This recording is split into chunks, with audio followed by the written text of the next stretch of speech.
ಸರ್ಕಾರ ಕೆಲವು ವರ್ಷಗಳ ಹಿಂದೆ ಸೆಂಟ್ರಲಿ ಸ್ಪಾನ್ಸರ್ಡ್ ಸ್ಕೀಮ್, ಕೇಂದ್ರ ಪುರಸ್ಕೃತ ಯೋಜನೆಗಳು, ಸೆಂಟ್ರಲಿ ಸ್ಪಾನ್ಸರ್ಡ್ ಸ್ಕೀಮ್ ಮೊದಲು ಏನು ಮಾಡ್ತಾ ಇದ್ರು, ಕೇಂದ್ರ ಸರ್ಕಾರ 75% ಕೊಡ್ತಾ ಇದ್ರು. ಆಮೇಲೆ ರಾಜ್ಯ ಸರ್ಕಾರ 25% ಕೊಡ್ತಾ ಇತ್ತು. 75-25 ಇರ್ತಿತ್ತು ಕೇಂದ್ರ ಪುರಸ್ಕೃತ ಯೋಜನೆಗಳು ಅಂತ ಕರೆಯೋದು ನಾವು. ಈಗೇನು ಬತ್ತಾ ಏನಾಗಿದೆ, ಕಡಿಮೆ ಆಯ್ತಾ ಬಂತು. ನರೇಂದ್ರ ಮೋದಿಯವರ ಸರ್ಕಾರದಲ್ಲಿ ಈಗ 40-42%ಗೆ ಇಳಿಸ್ಬಿಟ್ಟಿದ್ದಾರೆ. 40-42%ಗೆ ಅಂದರೆ 60-58%ಗೆ ಇಳಿದು ಬಿಟ್ಟಿದೆ. ಅದಕ್ಕೆ ನಾವು ಇಡೀ ಸದನಕ್ಕೆ ಗೊತ್ತಾಗಬೇಕು, ಇಡೀ ರಾಜ್ಯದ ಜನರಿಗೆ ಗೊತ್ತಾಗಬೇಕು ಅಂತೇಳಿ ಅವರು ವೈಟ್ ಪೇಪರನ್ನು ಪ್ರೊಡ್ಯೂಸ್ ಮಾಡಿ ಅಂತೇಳಿ ಒತ್ತಾಯ ಮಾಡಿದ್ದಾರೆ. ನಾವು ಈಗ ಮಾನ್ಯ ಸದಸ್ಯರು ಕೇಳಿದ ಮೇಲೆ ವೈಟ್ ಪೇಪರನ್ನು ಪ್ರೊಡ್ಯೂಸ್ ಮಾಡಲಿಕ್ಕೆ ಸರ್ಕಾರ ಸಿದ್ಧ ಇದೆ. ಕೆಲವು ದಿನಗಳಲ್ಲಿ ನಾವು ವೈಟ್ ಪೇಪರನ್ನು ಪ್ರೊಡ್ಯೂಸ್ ಮಾಡ್ತೀವಿ. ವೈಟ್ ಪೇಪರ್ ಬಿಡುಗಡೆ ಮಾಡುವಾಗ ಕೇಂದ್ರದಿಂದ ರೈಲ್ವೇಸ್ಗೆ ಏನ್ ಬಂದಿದೆ, ರೋಡ್ಸ್ಗೆ ಏನ್ ಬಂದಿದೆ, ಕುಡಿಯೋ ನೀರಿಗೆ ಅದೆಲ್ಲಾನು ಸೇರಿಸಿ ಒಟ್ಟಾರೆ ಕರ್ನಾಟಕ ಅವಾಗ ಕರೆಕ್ಟ್ ಆಗಿ ಕ್ಲಾರಿಟಿ ಬರ್ತದೆ. Centrally sponsored centrally sponsored scheme ಅದನ್ನು ಈಗ ರೈಲ್ವೆ ಯೋಜನೆ ಒಪ್ಪಂದ ಆಗಿರೋದು ಯಾವ ತರ, ಮೆಟ್ರೋ ರೈಲು 50-50 ಅಂತ, ದಟ್ ಇಸ್ ದಿ ಅಗ್ರಿಮೆಂಟ್.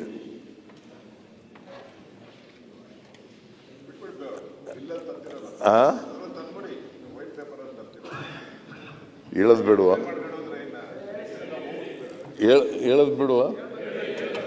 ಹೇಳ್ಬೇಕು ಅಂತಾರೆ ಎಲ್ಲ ನಮ್ಮ ಹೇಳದ್ ಬೇಡವೇನ್ರಿ? ವೈಟ್ ಪೇಪರ್ ಬರ್ತದಲ್ಲ, ವೈಟ್ ಪೇಪರ್ನಲ್ಲಿ ಎಲ್ಲ ಬಂದ್ಬಿಡ್ತು. ಇದು ಬರ್ತದೆ ಮೆಟ್ರೋ ರೈಲ್. ಸರ್ ಈಗ ನೀವು ತರ್ತಿರಲ್ಲ white paper, black paper, yellow paper ಏನಾನ ತರ್ತಾರೆ, ಅದರಲ್ಲಿ ಏನೇನು ಇರ್ತದೋ ತಂದ್ಬಿಡಿ. ನೀವು ಸರಿ ಪ್ರಿಂಟ್ ಮಾಡಿಲ್ಲ ಅಂದ್ರೆ ನಾವೊಂದು ಪೇಪರ್ ತರ್ತೀರ, ಆಮೇಲೆ ನಾವು ಒಂದು ಪೇಪರ್ ರಿಲೀಸ್ ಮಾಡೋದು. ಸರ್ಕಾರ ವೈಟ್ ಪೇಪರ್ ತರ್ತಕ್ಕಂಥದ್ದು, ಸರ್ಕಾರದ ಹತ್ರ ಅಂಕಿ ಅಂಶಗಳು ಇರ್ತಕ್ಕಂಥದ್ದು. ವಿರೋಧ ಪಕ್ಷದವರು ಅದು yellow paper, black paper, green paper ಅಂತಂದ್ರೆ ಏನು ಈ ಥರ ಸರ್ಕಾರ ನಡೆಸಿರೋರು ನೀವು, ವಿರೋಧ ಪಕ್ಷದ ನಾಯಕರು. ವೈಟ್ ಪೇಪರ್ ಅಂತಂದ್ರೆ ಫ್ಯಾಕ್ಟ್ಸ್ ಅಂಡ್ ಫಿಗರ್ಸ್, ವಸ್ತು ಸ್ಥಿತಿ ಏನಿದೆ ಅದನ್ನು ಮಾತ್ರ ಸದನದ ಮುಂದೆ ಇಡ್ತೀವಿ. ನಿಮ್ಗೆ ಯಾಕೆ ಅದ್ರ ಮೇಲೆ ಅನುಮಾನ? ಡೆವಲಪ್ಮೆಂಟ್ ಬಗ್ಗೆ ಚರ್ಚೆ ಮಾಡಿದ ಅದ್ರ ಬಗ್ಗೆ. ಮಾನ್ಯ ಅಧ್ಯಕ್ಷರೇ, ಇನ್ನೊಂದು ಅಡ್ಜರ್ನ್ಮೆಂಟ್ ಮೋಷನ್ ಅನ್ನ ವಿರೋಧ ಪಕ್ಷದವರು ಮತ್ತೆ ಜನತಾದಳ ಎಸ್ ಪಕ್ಷದವರು ಅವರು ಒಂದು ಅಡ್ಜರ್ನ್ಮೆಂಟ್ ಮೋಷನ್ ಅನ್ನು ಕೊಟ್ಟಿದ್ರು. ಅದನ್ನು ನೀವು, ಅದು ಆಕ್ಚುಲಿ ಅಡ್ಜರ್ನ್ಮೆಂಟ್ ಮೋಷನ್ ಬರಲ್ಲ, ಆದರೆ ನೀವು 69 ಕನ್ವರ್ಟ್ ಮಾಡಿದ್ದೀರಿ. 69 ಮೇಲೆ ಸುಮಾರು 38 ಜನ ಮಾನ್ಯ ಶಾಸಕರುಗಳು ಮಾತನಾಡಿದ್ದಾರೆ. 38 ಜನ. ಅದರಲ್ಲಿ ವಿರೋಧ ಪಕ್ಷದವರೇ ಜಾಸ್ತಿ ಮಾತಾಡಿದ್ದಾರೆ, ನಮ್ಮ ರೂಲಿಂಗ್ ಪಾರ್ಟಿಯವರು ಕೂಡ ಮಾತನಾಡಿದ್ದಾರೆ. ಇಡೀ ರಾಜ್ಯದಲ್ಲಿ ಅಭಿವೃದ್ಧಿ ಆಗಿಲ್ಲ,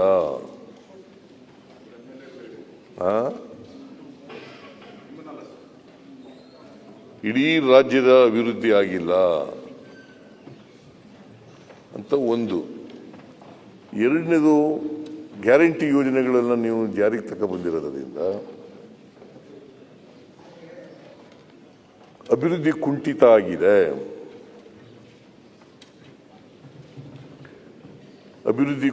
ಆಗಿದೆ. ಆಮೇಲೆ ಮಳೆ ಈ ಸಾರಿ ಕಳೆದ ವರ್ಷ ಈ ವರ್ಷ ಹೆಚ್ಚು ಮಳೆ ಬಿದ್ದಿದೆ. ಮುಂಗಾರಿನಲ್ಲಿ ಕೂಡ ಈ ಸಾರಿ ಫ್ರೀ ಮಾನ್ಸೂನ್ ಅಂತಲೇ ಶುರುವಾಗ್ಬಿಡ್ತು. ಪ್ರೀ ಮಾನ್ಸೂನ್ ಪೀರಿಯಡ್ನಲ್ಲೇ ಮಳೆ ಜಾಸ್ತಿ ಆಗ್ಬಿಡ್ತು. ಮಾನ್ಸೂನ್ನಲ್ಲೂ ಕೂಡ ಜಾಸ್ತಿ ಆಯಿತು. ಈ ಸಾರಿ ಮಾನ್ಸೂನು ಮುಂಚಿತವಾಗಿ ಪ್ರಾರಂಭ ಆಗ್ಬಿಡ್ತು. ಹಾಗಾಗಿ ಮಳೆ ಎಲ್ಲ ರಾಜ್ಯದ ಎಲ್ಲ ಕಡೆ ಮಳೆ ಬಿದ್ದಿದೆ. ಒಂದೊಂದು ಸ್ವಲ್ಪ ಕೆಲವು ಕಡೆಗಳಲ್ಲಿ, ಬಹುತೇಕ ಕಡೆಗಳಲ್ಲಿ ಅತಿವೃಷ್ಟಿಯಾಗಿದೆ. ಅಗತ್ಯಕ್ಕಿಂತ ಜಾಸ್ತಿ ಮಳೆ ಬಿದ್ದಿದೆ. ಈಗ ಉದಾಹರಣೆಗೆ ಹೇಳಬೇಕು ಅಂತಂದರೆ, ನಾವು KRS ಇಂದ 177.25 TMC ನೀರನ್ನು ಕೊಡಬೇಕಾಗಿತ್ತು ಪ್ರತಿ ವರ್ಷ. ಸರಿಯಾದ ರೀತಿಯಲ್ಲಿ ಮಳೆಗಾಲ ಆದರೆ, ನಾರ್ಮಲ್ ರೈನ್ ಬಿದ್ದರೆ 177.25 TMC ನೀರನ್ನು ಕೊಡಬೇಕಾಗಿತ್ತು. ಈಗಾಗಲೇ ಅದಕ್ಕಿಂತ ಜಾಸ್ತಿ ಹೊರಟೋಗಿದೆ.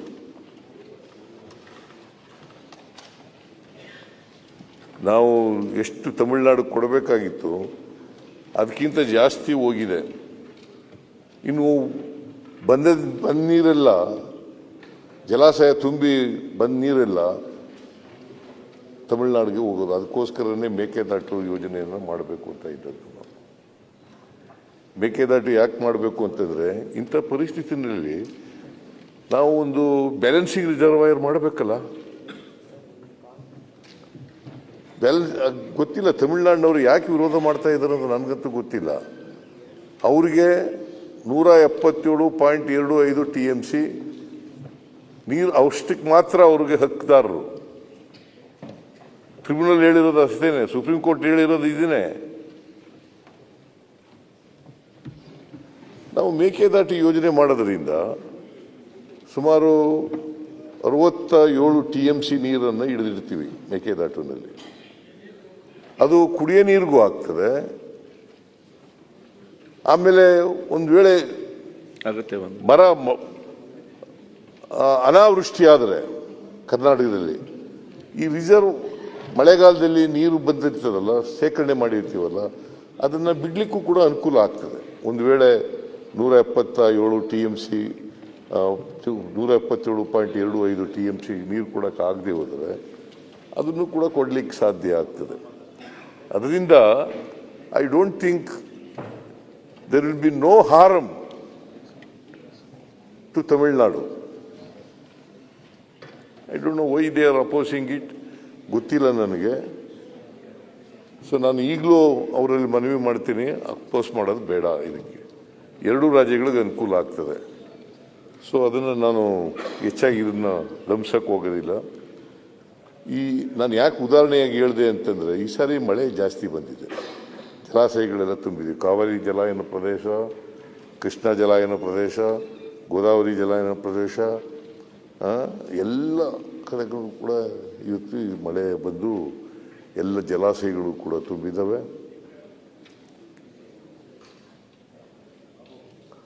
ನಾವು ಹೆಚ್ಚು ನೀರನ್ನು ಕೆಳಗಡೆಗೆ ಹರಿಯಕ್ಕೆ ಬಿಡ್ತಾ ಇದ್ವಿ. ಈಗ ತಮಿಳುನಾಡಿಗೆ ಹೆಚ್ಚು ನೀರು ಹೋಗುತ್ತೆ, ತುಂಗಭದ್ರಾ ಡ್ಯಾಮ್ನಿಂದ ಹೆಚ್ಚು ನೀರು ಹೋಗುತ್ತೆ. ಕ್ಯಾಚ್ಮೆಂಟ್ ಏರಿಯಾದಲ್ಲಿ ಅಪ್ಪರ್ ಕೃಷ್ಣಕ್ಕೆ ಮಹಾರಾಷ್ಟ್ರದಲ್ಲಿರೋದು, ಅಲ್ಲಿಗೆ ನೀರು ಅಲ್ಲೂ ಬರ್ತಾ ಇದೆ. ಸುಮಾರು 2 ಲಕ್ಷ ಕ್ಯೂಸೆಕ್ಸ್ ವಾಟರ್ ಬರ್ತಾ ಇದೆ. 2 ಲಕ್ಷ ಕ್ಯೂಸೆಕ್ಸ್ ವಾಟರ್ ನಾವು ಅಲ್ಲೂ ತರದು ಹಿಡ್ಕೊಳ್ಳೋಕ್ಕಾಗಲ್ಲ. ಸೊ ಹಂಗಾಗಿ ಅನೇಕ ಜನ ಮಾನ್ಯ ಸದಸ್ಯರುಗಳು ಅತಿವೃಷ್ಟಿ ಬಗ್ಗೆ ಮಾತನಾಡಿದ್ದಾರೆ.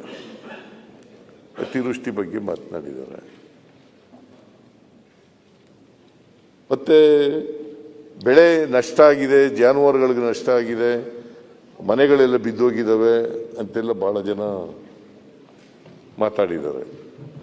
ನಾನು ಬಹುಶಃ ಬೆಂಗಳೂರು ನಗರದ ಬಗ್ಗೆ DK ಶಿವಕುಮಾರ್ ಅವರು ಬೆಂಗಳೂರು ನಗರ ಅಭಿವೃದ್ಧಿ ಸಚಿವರು, ಅವರು ಉತ್ತರ ಕೊಟ್ಟಿದ್ದಾರೆ.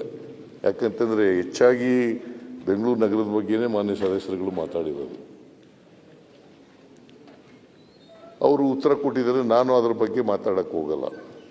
ಆದರೆ ಒಂದು ಮಾತ್ರ ಹೇಳಲಿಕ್ಕೆ ಬಯಸ್ತೇನೆ, ಭಾಳ ಜನ ಮಾನ್ಯ ಸದಸ್ಯರುಗಳು, ವಿರೋಧ ಪಕ್ಷದವರು ಹೆಚ್ಚಾಗಿ ವಿಶೇಷವಾಗಿ ನಮಗೆ ಅನುದಾನ ಕೊಟ್ಟಿಲ್ಲ, ಅಂತ ಹೇಳಿದ್ದಾರೆ. ನಾನು ಈ ಸಾರಿ ಮಾನ್ಯ ಅಧ್ಯಕ್ಷರೇ ಬಜೆಟ್ನಲ್ಲಿ 8,000 ಕೋಟಿ ರೂಪಾಯಿ ಇಟ್ಟಿದ್ದೀನಿ. ಮೂಲಭೂತ ಸೌಕರ್ಯಗಳನ್ನು ಅಭಿವೃದ್ಧಿಪಡಿಸಲಿಕ್ಕೋಸ್ಕರ, ರಸ್ತೆಗಳ ಅಭಿವೃದ್ಧಿಪಡಿಸಲಿಕ್ಕೋಸ್ಕರ, ಸೇತುವೆಗಳನ್ನು ಅಭಿವೃದ್ಧಿಪಡಿಸಲಿಕ್ಕೋಸ್ಕರ 8,000 ಕೋಟಿ ರೂಪಾಯಿಗಳನ್ನು ಇಟ್ಟಿದ್ದೀನಿ. ಅದರಲ್ಲಿ ಎಲ್ಲ ಮಾನ್ಯ ಸದಸ್ಯರುಗಳಿಗೆ ಹಂಚ್ತೀನಿ.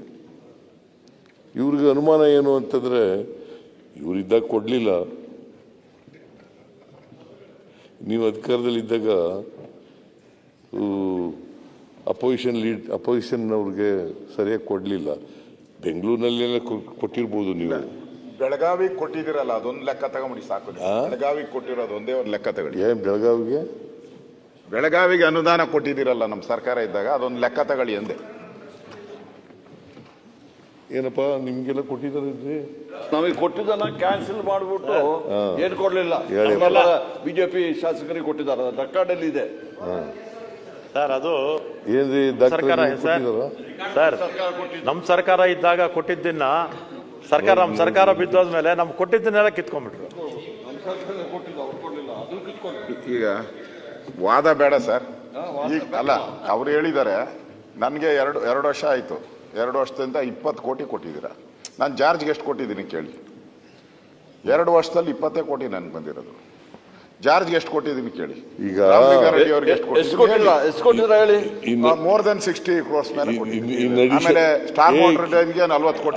ಅಶೋಕ್ ಕೂತ್ಕೊಳ್ಳಿ. ಇದು ಕೊಡ್ತಕ್ಕಂಥದ್ದು ಬಜೆಟರಿ ವರ್ಕ್ಸ್ ಇದಾವಲ್ಲ, ಡೆವಲಪ್ಮೆಂಟಲ್ ವರ್ಕ್ಸ್ ಇದೆಯಲ್ಲ, ಅದು ನೀರಾವರಿ ಇರ್ಬೋದು, PWD ಇರ್ಬೋದು, ರೂರಲ್ ಡೆವಲಪ್ಮೆಂಟ್ ಇರ್ಬೋದು, ನಗರಾಭಿವೃದ್ಧಿ ಇರ್ತಕ್ಕಂಥದ್ದು ಇರ್ಬೋದು, ಅದ್ರ ಜೊತೆಗೆ ಅಡಿಷನಲ್ ಕೊಡ್ತಕ್ಕಂಥದ್ದು ಇದು. ನೀವೇನ್ ಮಾಡಿದ್ರಿ ಗೊತ್ತಾ?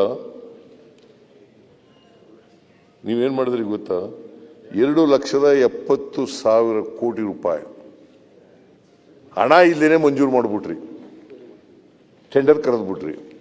2,70,000 ಕೋಟಿ. ಆಮೇಲೆ ಮುಖ್ಯಮಂತ್ರಿಗಳ ವಿವೇಚನಾ ಅನುದಾನ ಅಂತೇಳಿ 1,66,000 ಕೋಟಿ ರೂಪಾಯಿ ಕೊಟ್ಬಿಟ್ರು. ದುಡ್ಡೇ ಇಲ್ಲ. ಹಂಗಾಗಿ ಪೆಂಡಿಂಗ್ ಬಿಲ್ಸ್ಗಳೆಲ್ಲ ಜಾಸ್ತಿ ಆಗ್ಬಿಡ್ತು.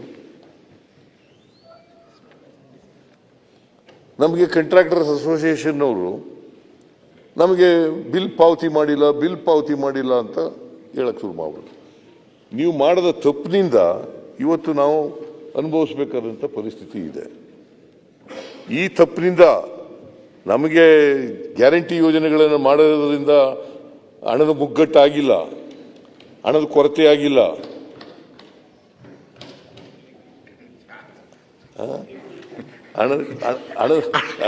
ಹಳೇದು ಬೇಡ ಸರ್.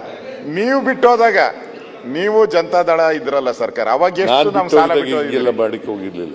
ಅವಾಗ ಎಷ್ಟು ಸಾಲ ನಾನು ಬಿಟ್ಟು ಹೋಗಿದ್ದಾಗ ನಾನು 2013ರಿಂದ 2018ರವರೆಗೆ ಇನ್ನು ಬೊಮ್ಮಾಯಿ ಅವರು ಪ್ರಾವಿಷನ್ ಇತ್ತು 25,000 ಕೋಟಿ ಪ್ರಾವಿಷನ್ ಇತ್ತು, ಬಿಟ್ಟೋದ್ರು ನಿಮ್ಗೆ. ಇಲ್ಲ ನೋಡಿ, 2013ರಿಂದ 2018ರವರೆಗೆ ನಾನು ಮುಖ್ಯಮಂತ್ರಿಯಾಗಿದ್ದೆ, ಹಣಕಾಸು ಮಂತ್ರಿಯಾಗಿದ್ದೆ. ಅದು ಒಂದು ಸುವರ್ಣ ಯುಗ.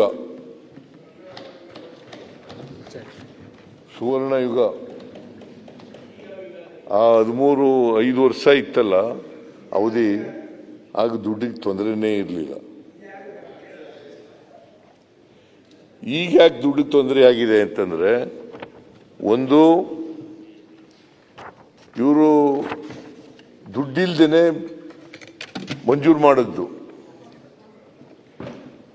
ಬಿಲ್ಗಳನ್ನು ಬಿಟ್ಟೋದದ್ದು.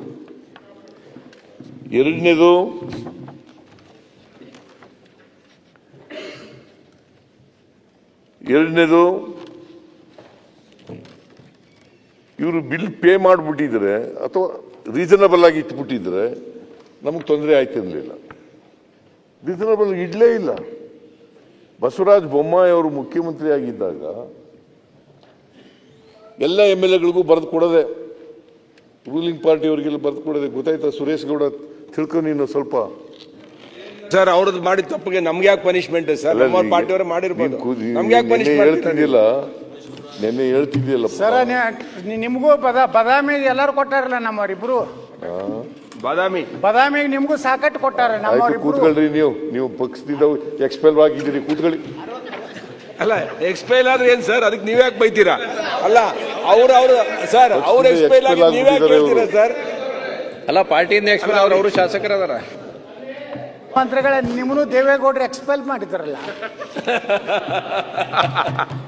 ತಮ್ಮನು ಎಕ್ಸ್ಪೆಲ್ ಮಾಡಿದ್ರು ಸರ್ ದೇವೇಗೌಡರು.